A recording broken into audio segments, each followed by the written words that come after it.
Assalamualaikum warahmatullahi wabarakatuh. Perkenalkan nama saya Lifty Melanka dengan NRP akhir 70 dari kelas Manajemen dan Investasi Portofolio A.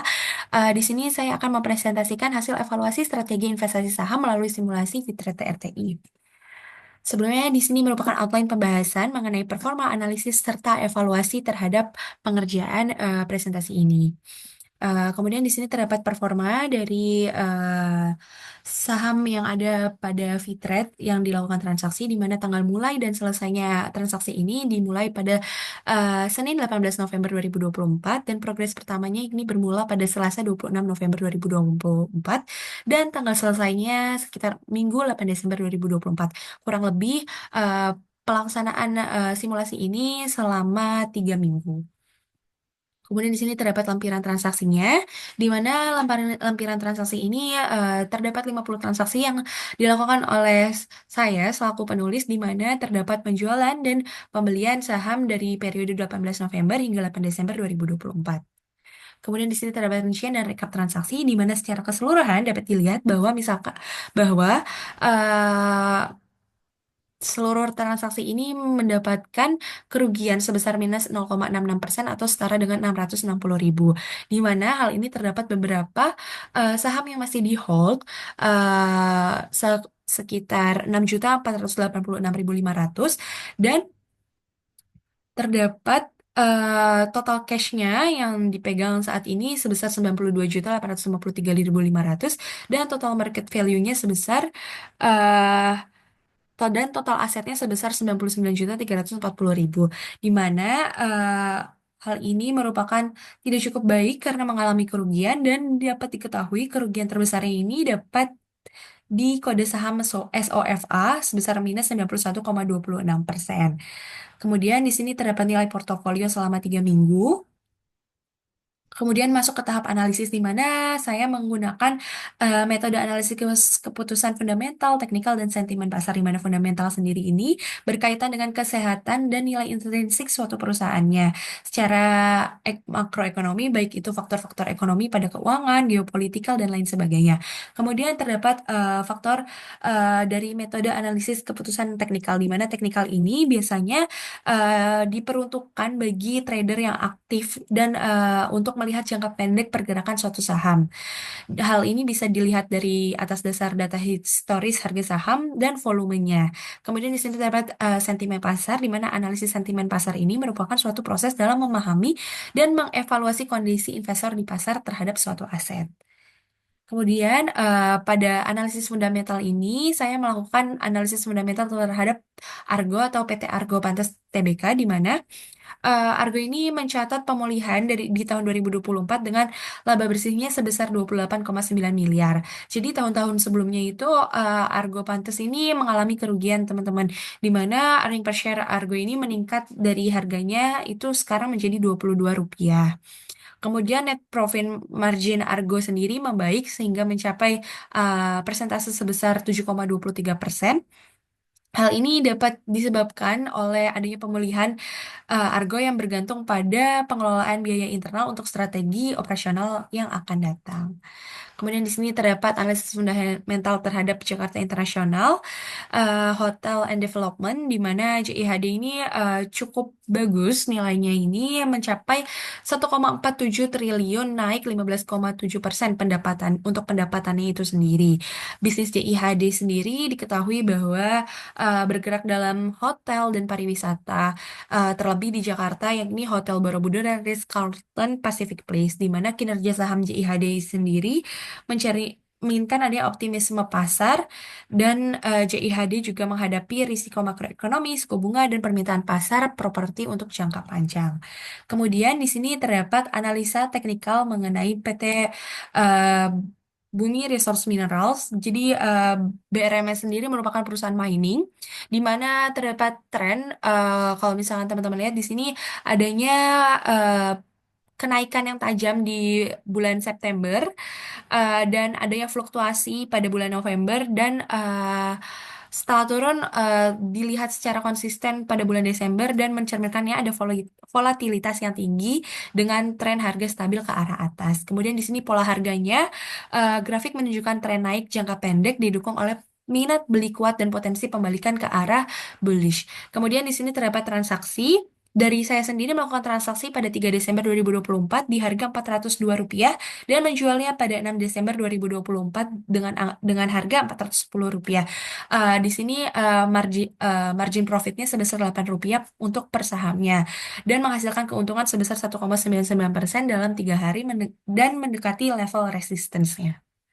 Kemudian untuk teknikal PT Indosat sendiri dapat diketahui dalam kurang lebih 1 tahun ini saham Indosat ini mengalami fluktuasi, tetapi untuk bulan Desember ini, bulan November mengalami penurunan dan di bulan Desember mengalami penaikan dan menunjukkan adanya fase bullish jangka pendek di mana pola harganya sendiri untuk harga per sahamnya itu sebesar 2.500 di mana jika berpotensi bullish resistance-nya gagal ini harganya bisa turun ke 2.300. Untuk transaksi yang dilakukan oleh saya telah membeli saham Indosat ini pada 29 November dengan harga 2.380 dan menjualnya pada 6 Desember dengan harga 2.510 dan berhasil menghasilkan keuntungan.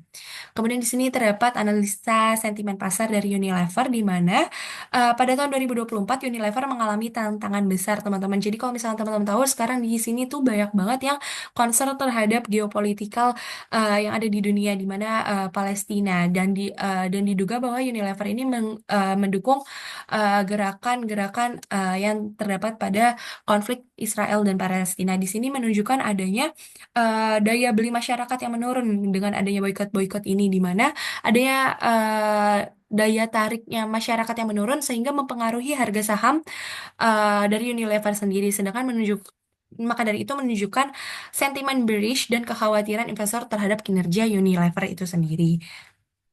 Kemudian di sini terdapat sentimen pasar dari GEMS atau Golden Energy Mines, di mana ini perusahaan mining. Kalau misalkan di GEMS ini adanya menunjukkan kinerja yang positif berkat ICO. Jadi Golden Energy Mines ini nggak hanya melakukan di saham, tapi mereka melakukan publikasi koin juga teman-teman, di mana di sini adanya sentimen yang positif dari investor dan memberikan peluang baik bagi James untuk menarik lebih banyak investor di masa yang akan datang. Kemudian di sini terdapat teori-teori yang digunakan, di mana terdapat teori analisa rasio keuangan, di mana terdapat rasio likuiditas untuk mengukur kemampuan perusahaan dalam memenuhi kewajiban jangka pendeknya.